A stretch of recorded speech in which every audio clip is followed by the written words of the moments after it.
The Dominion had ruled the galaxy for 10,000 years.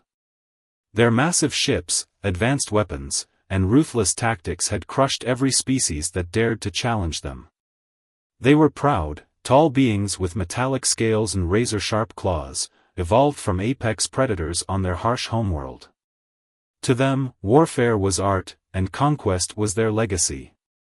In their arrogance, they never expected a challenge from the small blue planet in the outer rim of the galaxy. Earth, as its inhabitants called it, seemed unremarkable at first glance.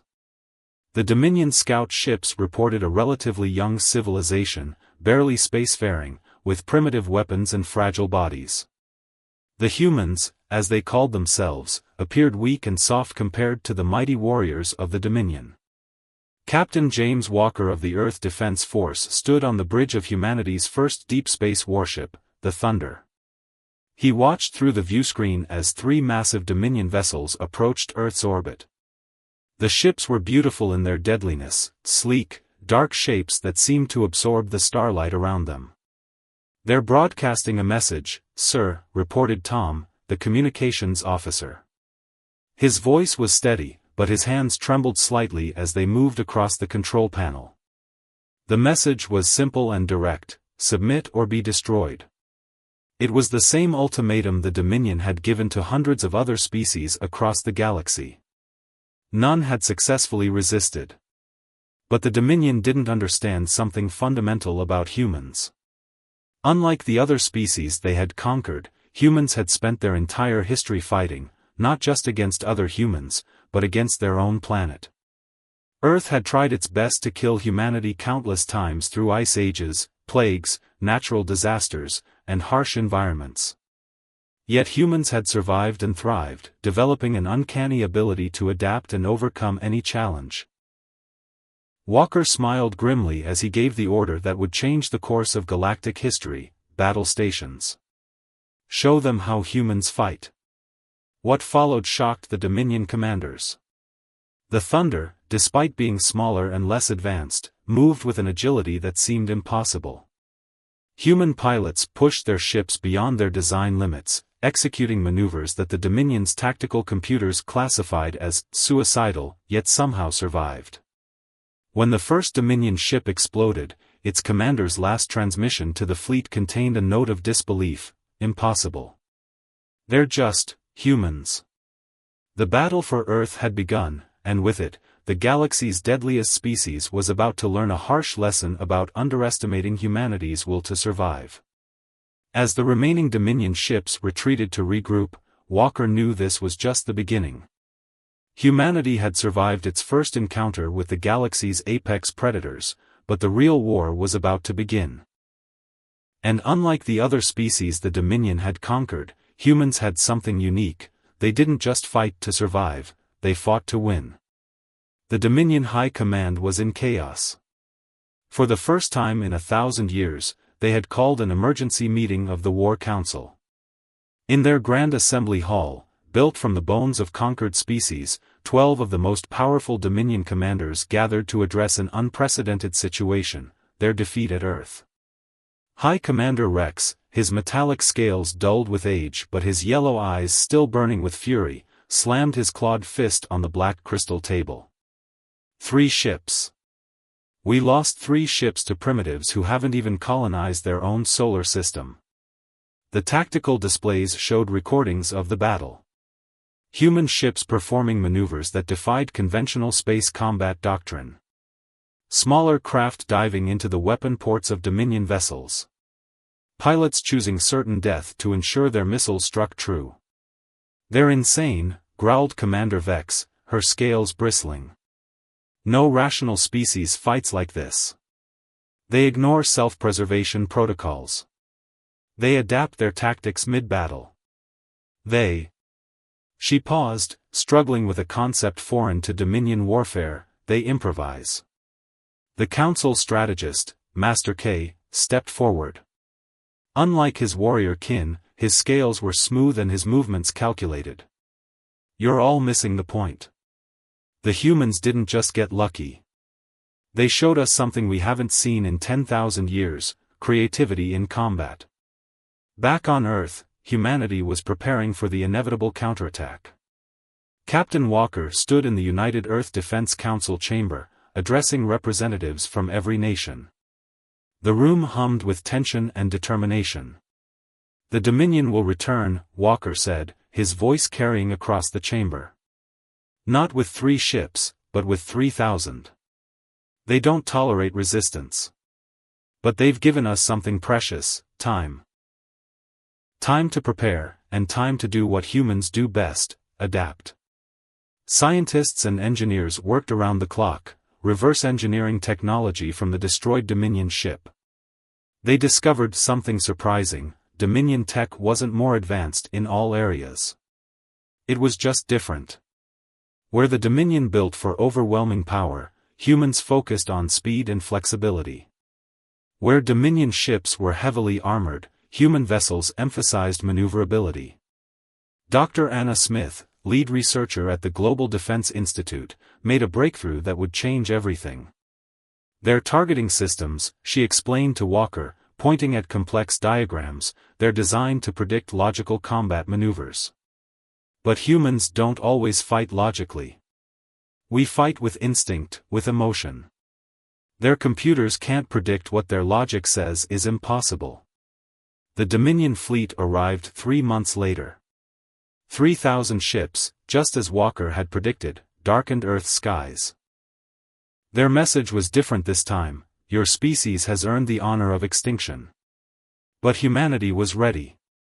In underground bases across the planet, pilots climbed into new hybrid fighters, human intuition merged with salvaged Dominion tech. In orbit, stations bristled with weapons designed specifically to exploit weaknesses in Dominion shields. And in his command chair, Captain Walker smiled as he read the latest intelligence report: 3 other species, inspired by Earth's resistance, had begun their own rebellions against Dominion rule. "All ships, battle formations," Walker commanded. "Remember your training, but most importantly, remember you're human. Fight like one." As the massive Dominion fleet approached, humanity prepared to teach the galaxy's apex predators another lesson: sometimes the most dangerous species isn't the strongest or the most advanced, it's the one that simply refuses to give up. The battle that followed would be remembered for centuries as the day everything changed in galactic warfare. As the Dominion's massive fleet descended upon Earth, they expected to find a cowering civilization. Instead, they found humanity's greatest weapon: unpredictability. The first surprise came from Earth's atmosphere itself. Human scientists had seeded the upper atmosphere with millions of microscopic reflective particles, creating a shield that scattered the Dominion's targeting systems. It was a simple solution, the kind that only a species used to fighting with limited resources would consider. "Their fleet formation is breaking," Tom reported from his station on the Thunder. "They're shifting to manual targeting." Walker nodded. This was exactly what they had planned for. Launch Operation Chaos. Across Earth's orbit, thousands of small, unmanned drones activated. They weren't advanced, most were little more than engines, basic shields, and transponders that mimicked human life signs. But they served their purpose. The Dominion's tactical computers, programmed to prioritize threats based on crew size, went haywire trying to track what appeared to be tens of thousands of manned vessels. In the Dominion command ship, High Commander Rex watched in growing horror as his perfect battle plan dissolved into confusion. Impossible. Their ship count has multiplied. These readings make no sense. But the drones were just the beginning. From behind Earth's moon emerged humanity's true strike force. They had modified their ships based on a simple observation: Dominion vessels always attacked in optimal patterns, always maintained perfect formations. So humans did the opposite. Earth's ships attacked in seemingly random patterns. Fighters deliberately flew into their allies' weapon ranges, knowing human pilots could react instinctively in ways Dominion computers couldn't predict. Ships that appeared damaged suddenly turned and fought. Every human tactic defied the logical combat protocols the Dominion had relied on for millennia. Dr. Smith's voice crackled over the command channel. "Captain, the quantum field readings are off the charts. Their ship's AI can't process our attack patterns. They're experiencing the machine equivalent of panic." In space, the battle looked like chaos, but it was chaos by design.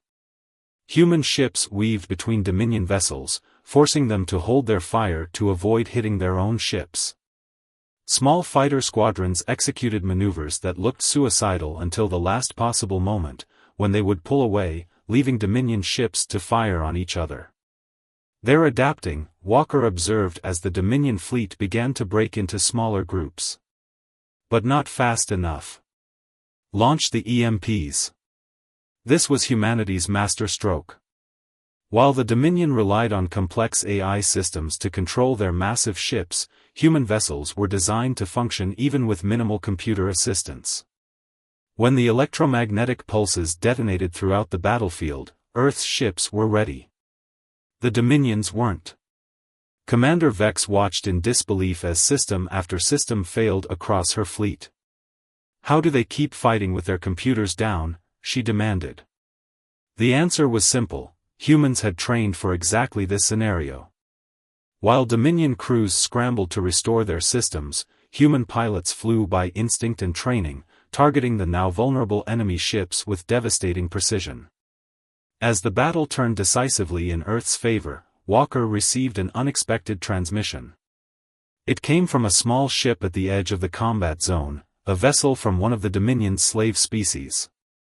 "We've been watching," the alien captain said, their translator struggling with the emotion in their voice. "You've shown us it's possible. The rebellion on our world begins today." Walker looked out at the battlefield, where the mighty Dominion fleet was in retreat, defeated not by superior technology or numbers, but by humanity's unique combination of innovation, adaptability, and controlled chaos. "Send them our tactical data," he ordered. "It's time the galaxy learned that true strength isn't about being the biggest or the most advanced. It's about being able to think differently." The battle for Earth was won, but more importantly, the galaxy was changing. The species that had ruled through fear and power were learning a hard lesson: never underestimate a species that had spent its entire existence learning to survive against the odds. News of Earth's victory spread across the galaxy like wildfire.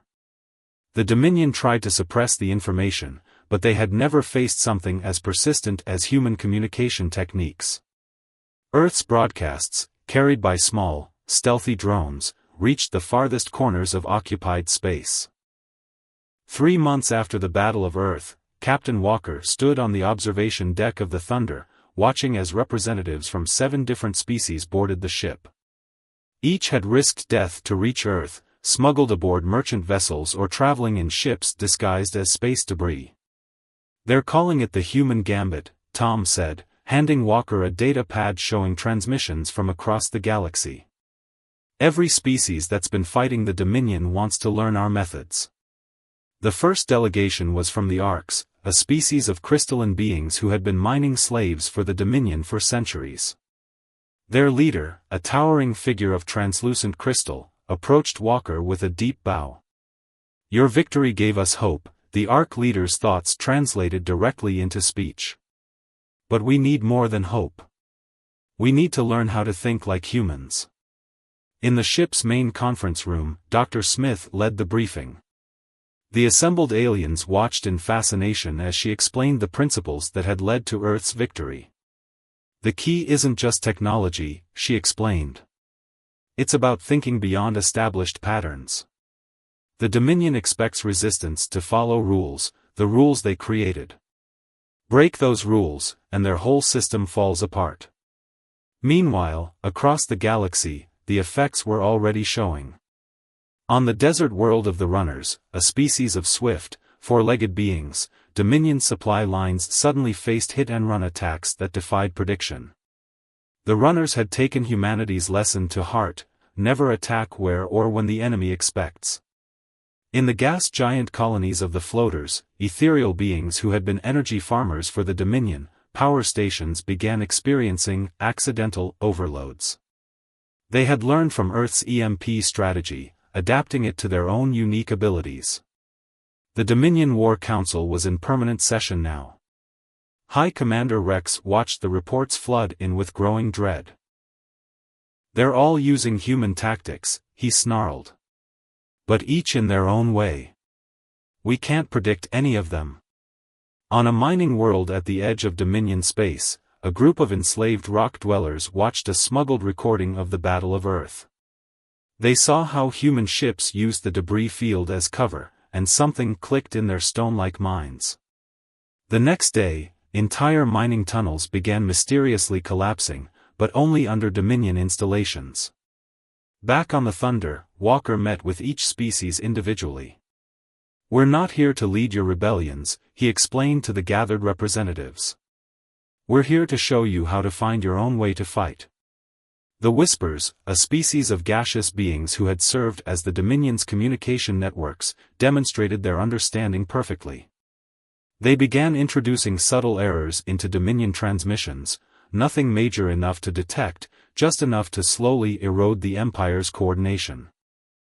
Dr. Smith's team had developed what they called the Rebellion Toolkit, not a set of specific tactics, but a framework for thinking differently. "The Dominion expects you to fight like them," she told the alien representatives. "That's exactly why you have to fight like yourselves." As the delegates prepared to return to their worlds, each carrying the seeds of revolution, Walker received a priority message from Earth Command. Long-range scouts had detected massive Dominion fleet movements. The Empire was gathering its forces for something big. "Let them come," Walker said to his assembled crew. "The galaxy isn't what it was 3 months ago. Every species out there is learning what we've known all along: the most dangerous weapon isn't a battleship or a death ray. It's the ability to think differently." The revolution was spreading, and for the first time in 10,000 years, the Dominion faced something they couldn't understand or predict: a galaxy full of species learning to fight like humans, unpredictably, creatively, and with nothing left to lose. The Dominion's response came 6 months after the galaxy-wide rebellion began. They called it the Purge Fleet, 50,000 warships gathered from every corner of their empire. It was the largest military force ever assembled in galactic history. High Commander Rex stood on the bridge of the Inevitable, a command ship 3 times the size of anything humanity had ever encountered. "We will burn every rebellious world," he declared to his assembled commanders. "Starting with Earth." But Earth wasn't the same planet they'd attacked before. The once blue skies now shimmered with layers of defensive shields, technology refined from a dozen alien species. Orbital platforms bristled with weapons that combined human ingenuity with alien knowledge.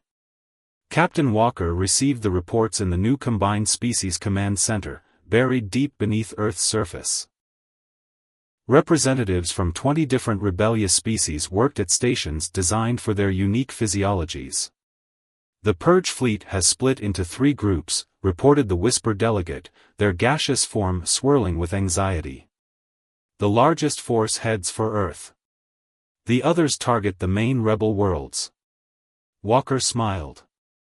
"Exactly as we predicted. They still think like conquerors, strike the leaders, and the rebellion dies. They haven't learned that we don't work that way." The plan they developed was quintessentially human. It looked like madness but contained a deep logic.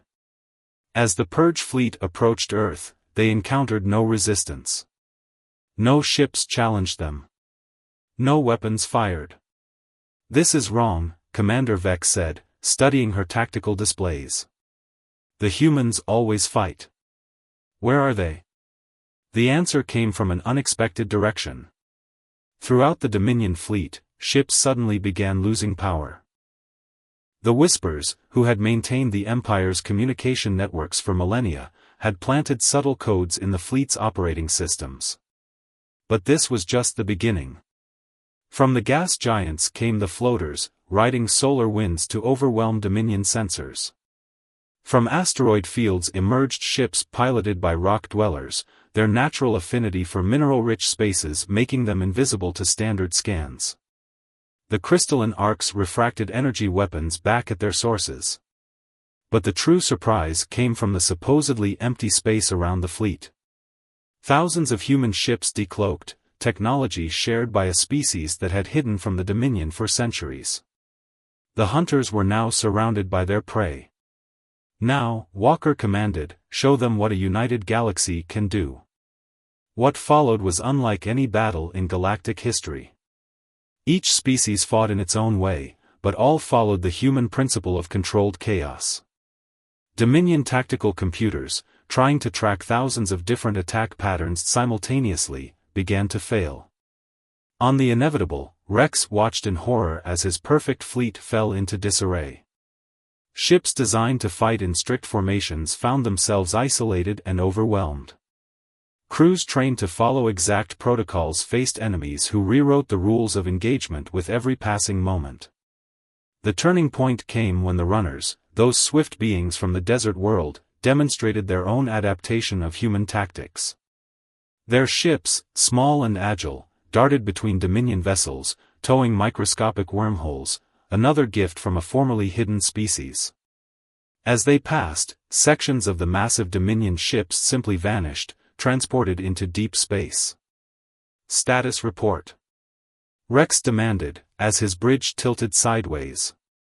We've lost 30% of the fleet, his tactical officer reported, voice shaking. Nothing makes sense. Every time we adapt to one strategy, they switch to something completely different. Walker watched from the command center as the mighty Purge fleet began to break apart. Send the final signal, he ordered. Across the battlefield, every rebel ship transmitted the same message to the Dominion crews: surrender or retreat. This is your only warning. The galaxy's greatest empire faced its greatest choice. Their invincible fleet was in ruins, their perfect tactics useless against an enemy that refused to fight by the rules. As the inevitable systems failed one by one, Rex made a decision that would echo through history. All ships, he commanded, his pride crumbling like the empire he served, retreat. The Purge fleet's remnants fled, leaving behind the wreckage of their invincibility. But more importantly, they left behind their aura of inevitability. The galaxy's deadliest species had finally met their match, not in a single powerful foe, but in the combined creativity of those they had underestimated for so long. The Dominion's homeworld was in chaos. For the first time in recorded history, protesters filled the streets of the capital city. Young Dominion warriors, raised on stories of their species' invincibility, now demanded answers about their fleet's defeat. In the Imperial Palace, built from the tributes of 1,000 conquered worlds, the Council of Elders faced their greatest crisis. The massive holographic displays showed scene after scene of rebellion spreading across their empire. But worse than the external revolt was the internal collapse. 3 garrison fleets have refused orders to suppress rebellions, reported Master K, his usually smooth scales now dull with stress. They're saying they won't die pointlessly against human tactics. High Commander Rex, stripped of his rank after the Purge fleet's defeat, was brought before the council in chains. But when he spoke, his words shook the foundations of their society. We were wrong, he announced, his voice carrying through the ancient chamber. Not just about humans, but about everything. We called ourselves the galaxy's apex predators, but we became something else, prey to our own rigid thinking. In orbit above the Dominion homeworld, young officers were already acting on these revelations. Commander Vex, now leading a coalition of reform-minded warriors, addressed her fellow ship captains. Look at our history, she said, sharing footage from the Battle of Earth. Every advancement in our society came from conquest. We stopped evolving, stopped adapting. We became exactly what the humans proved most vulnerable, predictable. On Earth, Captain Walker received the reports of the Dominion's internal strife with mixed emotions. The Combined Species Command Center had transformed into a hub for galactic reconstruction, with representatives from both rebel species and now, surprisingly, Dominion reformers. Their entire society is fracturing, Tom reported, displaying intelligence from their whisper allies. The younger generation wants reform. The elders want to maintain control. And caught in the middle are millions of warriors questioning everything they were taught. Dr. Smith, working with a team of xenopsychologists, provided insight into the collapse. The Dominion built their entire identity around being the perfect predator species. Now that illusion's shattered, they're experiencing something they've never faced, an evolutionary crisis. The crisis came to a head when a group of young Dominion officers, led by Vex, took control of the Imperial Defense Fleet. But instead of launching a coup, they did something unprecedented: they opened negotiations. "We've studied your history," Vex told Walker during the first diplomatic contact. "Humans have something we lost generations ago: the ability to change, to adapt. Our ancestors were apex predators, yes, but they survived through adaptation, not just strength." The Council of Elders, facing pressure from both their own people and the United Rebel Species, finally acknowledged reality. The Dominion Empire, as it had existed for 10,000 years, was over.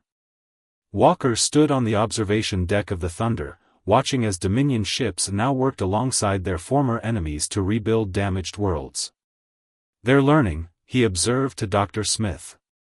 "Faster than anyone expected." "That's the irony," she replied. "Once they stopped trying to be perfect predators and started learning from others, they began to show real strength. They're becoming what they always claimed to be, truly adaptable." The greatest change became apparent in the Dominion military academies.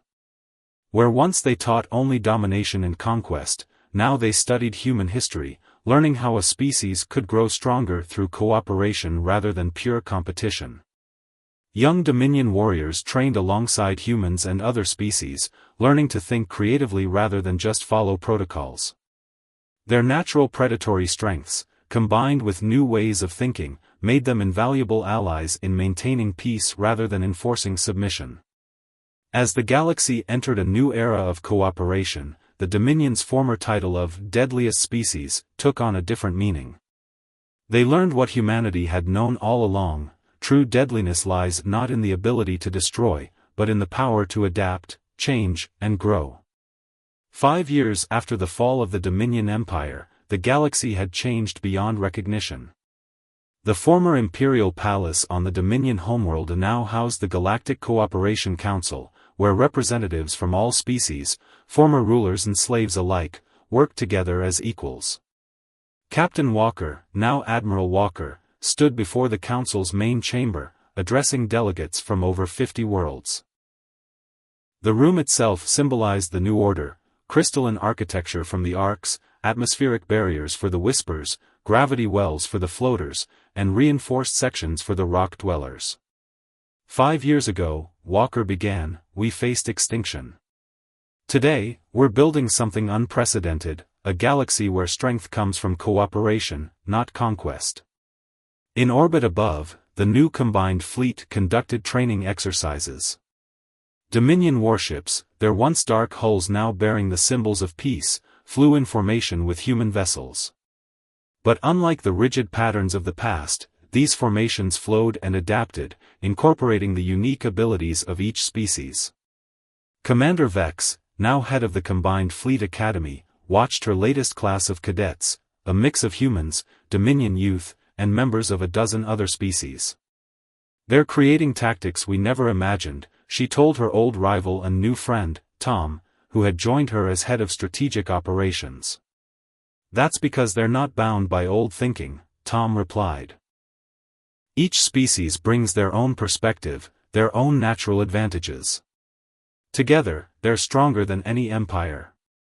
On Earth, Dr. Smith led the newly established Institute of Galactic Innovation, where scientists from across the galaxy shared knowledge freely.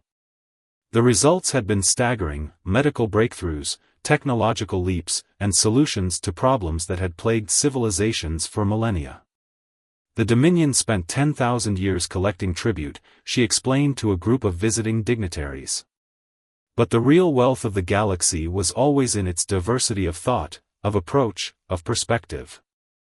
The former High Commander Rex, now serving as a historical advisor to the Council, had perhaps changed the most.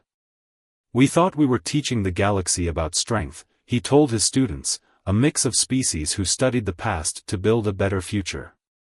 "Instead, humanity taught us that true strength lies in the ability to change, to learn, to grow beyond what we thought possible." The greatest symbol of this change could be seen in the deep space exploration fleets now venturing beyond the galaxy's known regions. Ships of human design, powered by floater energy systems, protected by arc crystal technology, and navigated by whisper sensors, carried crews of all species into the unknown. "We're not just exploring space," Walker told the Council. "We're exploring possibilities. Every species brings something unique to our shared future." In the streets of worlds that had once trembled at the sight of Dominion ships, children of different species played together, learning each other's languages and ways. Young Dominion warriors used their natural hunting instincts to protect the weak rather than exploit them. Former slave species shared their long-hidden knowledge, contributing to a cultural renaissance that spanned the galaxy. The final transformation became clear when a new threat emerged from intergalactic space, mysterious vessels that threatened the peace they had built. The response was immediate and unified. There was no panic, no retreat, no submission. Instead, the combined fleet assembled, each species ready to contribute their strengths to the common defense. "Send them a message," Walker commanded from his flagship, the New Thunder, as representatives of every species stood ready at their stations. "Tell them who they face."